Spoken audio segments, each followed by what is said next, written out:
Bismillahirrahmanirrahim. Assalamualaikum warahmatullahi wabarakatuh.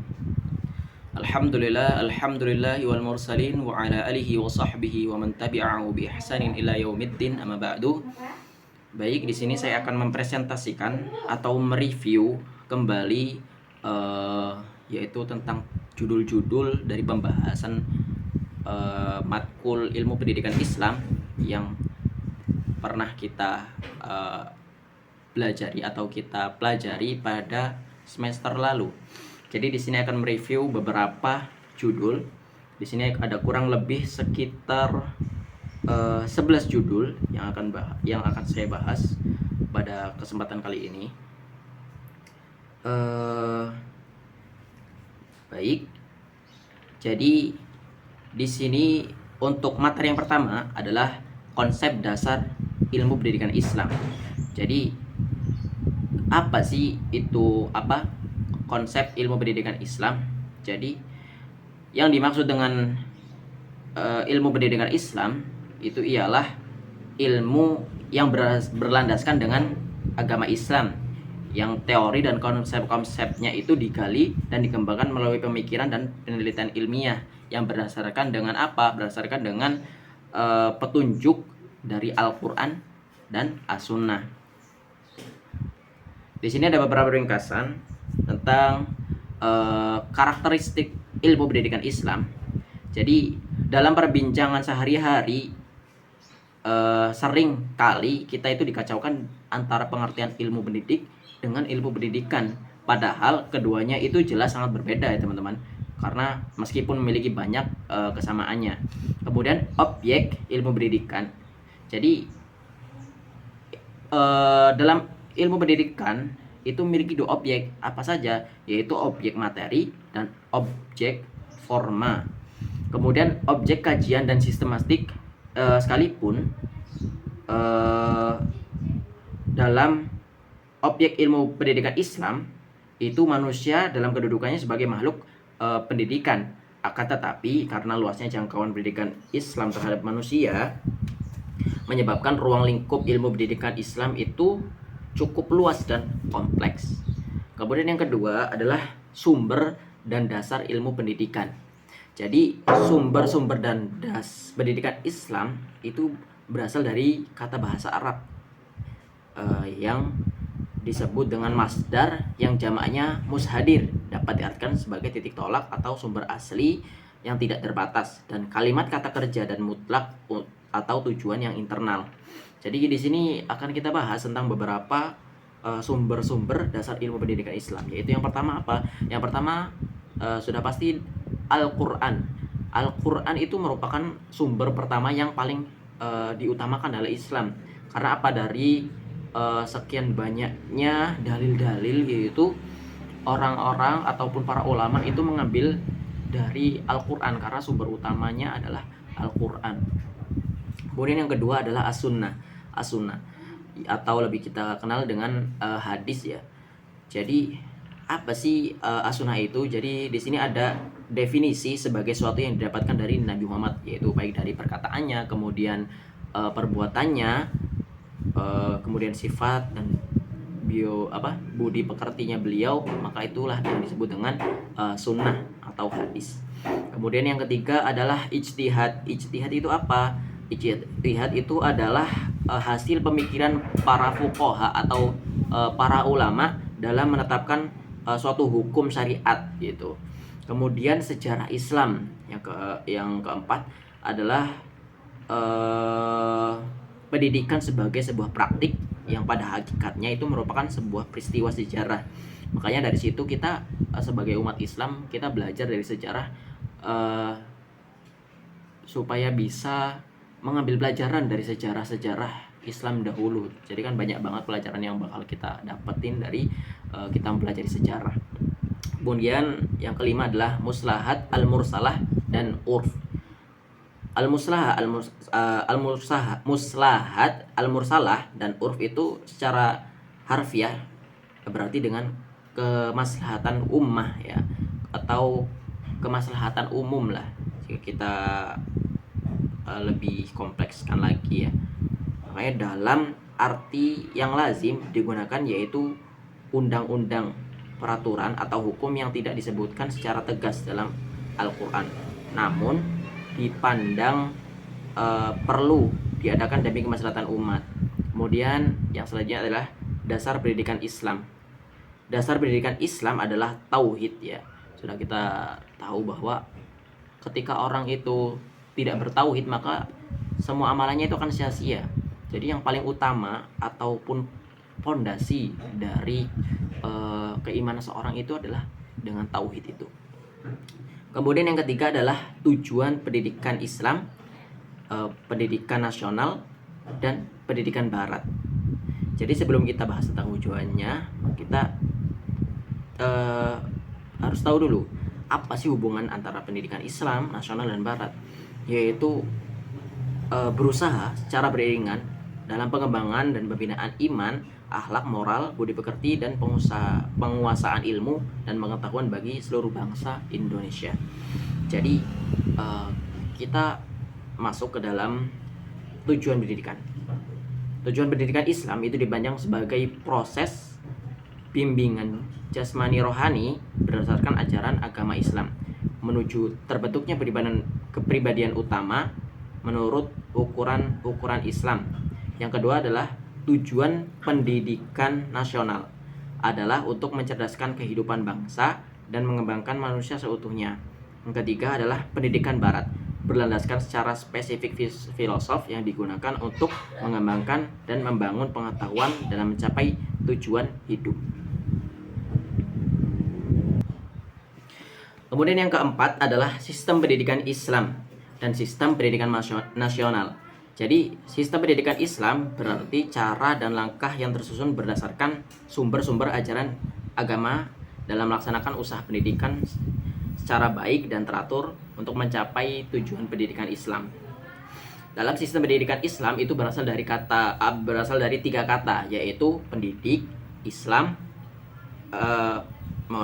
sistem pendidik dan Islam. Kata pendidikan itu adalah suatu proses yang pemberian ajaran atau bimbingan yang berupa dengan keilmuan. Jadi pendidikan itu merupakan sebuah kebutuhan manusia agar dapat berproses menjadi seorang individu yang merdeka. Kemudian yang kelima adalah hubungan pendidikan Islam dan pendidikan nasional. Jadi pendidikan Islam itu merupakan suatu kebutuhan esensial bagi seluruh manusia. Karena apa? Karena pentingnya pendidikan itu sehingga Allah menetapkan dalam hadis yang ayat yang pertama itu berbunyi bacalah ya. Jadi seolah-olah belajar itu menjadi landasan yang paling utama atau perintah yang paling utama dalam ajaran agama Islam. Karena dengan pendidikan manusia itu akan ditinggikan derajatnya. Kemudian pendidikan nasional. Jadi di sini menurut Sunaria, pendidikan nasional adalah sistem pendidikan yang berdiri di atas landasan dan dijiwai oleh falsafah hidup suatu bangsa dan tujuannya. Jadi bersifat mengabdi kepada kepentingan dan cita-cita nasional bangsa tersebut. Kemudian hubungan pendidikan Islam dan pendidikan nasional. Hubungan pendidikan Islam dan pendidikan nasional itu keduanya mempunyai hubungan yang sangat erat. Dalam hal ini, maka kita bisa kaitkan dengan konsep penyusunan dan sistem pendidikan nasional tersebut. Yang keenam adalah pendidikan peserta didik dalam perspektif pendidikan Islam. Jadi, peserta didik itu bisa kita artikan sebagai seorang individu yang sedang mengalami fase perkembangan atau pertumbuhan baik dari segi fisik dan mental. Jadi dalam menurut pandangan Islam, peserta didik itu ada beberapa macam, yaitu ada muta'alim, mutarabi, dan muta'adib. Apa itu muta'alim? Muta'alim itu adalah orang yang sedang diajar atau orang yang sedang belajar, yaitu lebih kita kenal dengan peserta didik atau murid ya. Kemudian mutarabi itu adalah orang yang dididik atau orang yang diasuh. Kemudian yang ketiga adalah muta'adib adalah orang yang diberi tata cara sopan santun atau yang dididik untuk menjadi seorang yang baik dan berbudi. Menurut Abraham Maslow terdapat 5 hierarki kebutuhan yang dikelompokkan dalam dua kategori. Kategori yang pertama, kebutuhan tahap dasar yang meliputi itu kebutuhan fisik, rasa aman, dan terjamin cinta sosial dan harga diri. Kemudian yang kedua adalah kebutuhan meliputi apa? Meliputi yang tergandung dalam aktualisasi diri seperti keadilan, kebaikan, keindahan, keteraturan, kesatuan, dan lain sebagainya. Kemudian yang ketujuh adalah asas-asas dan batas-batas pendidikan Islam. Jadi menurut bahasa Arab, kata pendidik itu berasal dari kata tarbiyah. Sedangkan kata pengajaran itu dari kata ta'alim ya, dengan kata kerjanya alama. Jadi ketika kita bisa gabungkan antara dua kata tersebut, bisa kita artikan bahwa pendidikan Islam itu adalah tarbiyah Islamiyah atau pengajaran atau proses atau materi pendidikan Islam. Jadi artinya itu sangat luas, teman. Kemudian asas-asas pendidikan Islam. Asas itu berarti prinsip atau kebenaran yang jadi pokok dasar orang yang berpikir sekaligus bertindak dan sebagainya. Jadi menurut Dagoberdi, beliau berpendapat bahwa runes prinsip itu adalah suatu kebenaran yang bersifat universal sebagai serta menjadi sifat dari sesuatu. Asas pendidikan Islam itu merupakan suatu kebenaran yang menjadi dasar atau tumpuan berpikir baik pada tahap perancangan maupun pelaksanaan pendidikan. Kemudian yang ke-8 adalah pendekatan strategi, metode, dan teknik dalam pendidikan Islam. Jadi pendekatan dalam pendidikan Islam itu adalah proses pendidikan Islam. Metode itu punya kedudukan yang sangat signifikan untuk mencapai tujuan. Bahkan metode itu sebagai seni dalam mentransfer ilmu pengetahuan kepada peserta didik karena dianggap lebih signifikan dibandingkan dengan materi. Jadi dengan metode, bagaimana ketika orang pengajar itu mengetahui bagaimana cara metode yang baik ketika mengajarkan di kelas, maka akan bisa menyesuaikan kondisi kelasnya. Karena dalam kelas kan kita bisa tahu ya bahwa setiap murid atau peserta didik yang kita ajar itu tidak sama karena mereka ada kelebihan dan kekurangan. Ada yang bertangkap ilmunya itu cepat dan juga ada yang lambat gitu.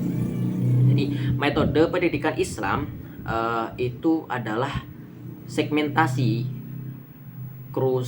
krusial dari pendidikan strategi pembelajaran. Jadi metode itu memiliki fungsi sebagai apa? Sebagai cara penyajian, penguraian, pemberian contoh, dan latihan sehingga sasaran yang kita inginkan itu bisa tercapai. Kemudian strategi dalam pendidikan Islam. Jadi menurut Muhaimin Shah bisa diartikan sebagai salah satu siasat atau rencana. Banyak pandangan kata strategi dalam bahasa Inggris. Dianggap relevan adalah kata approach atau pendekatan. Kemudian yang terakhir adalah teknik dalam pendidikan Islam. Teknik pembelajaran dapat diartikan sebagai cara yang dilakukan seorang dalam mengimplementasikan suatu metode secara spesifik. Misalkan penggunaan metode ceramah pada kelas yang jumlah siswanya itu relatif banyak ya teman-teman. Kemudian ada juga penggunaan metode ceramah yang pada pada kelasnya itu jauh lebih terbatas atau sedikit. Kemudian yang ke-9 adalah komponen media dalam pendidikan Islam dan kurikulum pendidikan Islam. Jadi pentingnya media dalam pembelajaran pendidikan agama Islam itu ada beberapa hal positif lah ya. Makanya dalam kegiatan pembelajaran itu guru mempunyai tugas utama untuk menyampaikan materi pembelajaran kepada peserta didiknya.